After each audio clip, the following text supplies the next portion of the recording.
Hi guys! For tonight's video, ay samahan nyo kaming subukan ang Harbor Cruise Bauhinia. So first dinner night namin dito sa Hong Kong, and we decided to make it special by trying out their Harbor Cruise. So yung Harbor Cruise na to ay nakuha namin sa Klook for 2,700 per head. Bale, included na yung buffet, and we got to see the Symphony of Lights, which is yung lighting show or laser show ng mga building along Victoria Harbor. Tara, samahan niyo kami ikutin yung lugar at hintayin yung cruise ship.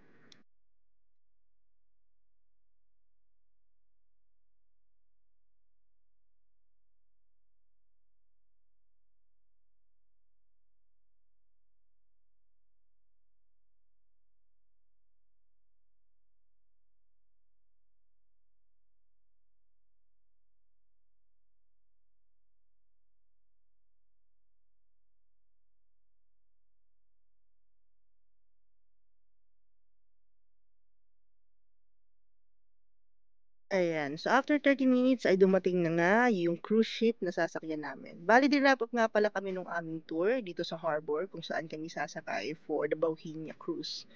So, ayan guys. Ang laki niya, in fairness. Ayan. So, it's boarding time now. Papasok na kami sa loob ng ship. And pakita ko sa inyo yung itsura ng loob and yung mga food na included doon sa buffet. Ayan. So, maraming nagtatry out nito guys. Marami kaming mga foreigners na kasabay. And yung kanilang food is marami ring selection. So, ito yung itsura nung buffet area. Yan. So, may mga naka-assign na table na yan based dun sa mga tickets nyo from Klook or from paying directly. Yan. So, hintayin natin kung magpapasok sila. So, humingi muna kami ng permission to video kung ano yung mga currently prepare na food. Yan. So, okay naman daw. So, ayan guys.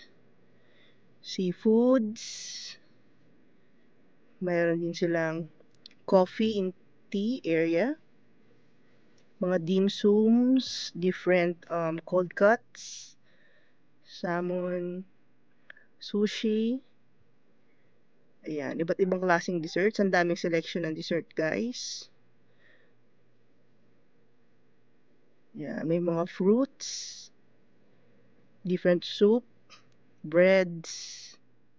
Ito pa lang yung mga prepare now since hindi pa nag-start yung buffet. So may salad area. Later on, meron ding mga grilled section and roast beef section. So ito muna for now. Pakita ko sa inyo later yung iba pa nilang mga food. So ito yung parang main section nila, yung microfish, hipon, tsaka tahong. Yan, ang lalaki ng tahong guys. Tang tataba. Okay, so ayan, open na yung buffet. Ito yung sa iba't ibang section nila. Ayan. Enjoy the food.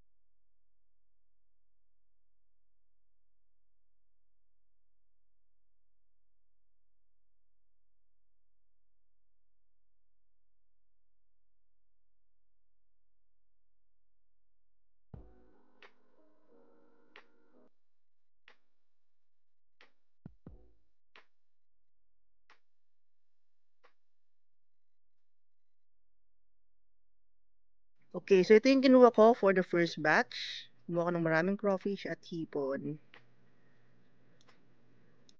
Yan, for the mains, I got the ribs and iba't ibang klaseng seafoods. Ayan, so nag-start na kaming kumain. Grabe guys, lahat halos ng food nila masarap. Okay. So may live band habang kumakain, and while waiting for the laser show, it's usually 9 or 8 p.m. I'm not sure, but around that time. So ang ano lang nito, since cruise siya, pag kukuha ka ng food medyo maalog dahil dun sa tubig or dun sa bay or harbor. Pero hindi naman siya ganun nakakahilo. So ayan, silipin lang natin yung labas. Ayan, akit tayo to see yung view for the laser show. Yan guys, ito yung mga building along Victoria Harbor. Hintayin lang natin yung time. I think nag-start na siya by here.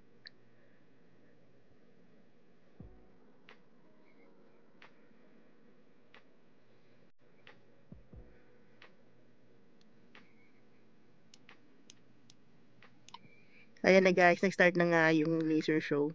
So, lahat halos ng building may lights. Ang ganda niya.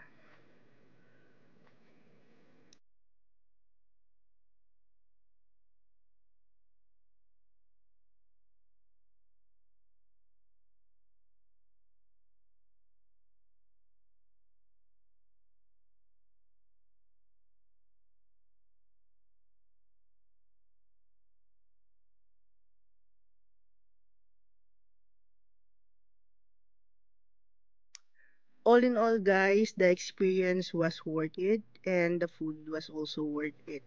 So if you're visiting Hong Kong, I suggest that you try out this Bauhinia Harbor Cruise dahil sobrang nag-enjoy kami and ang saya niya.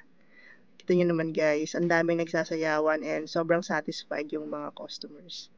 That's our Bauhinia Harbor Cruise review. Thank you for watching and see you on our next videos.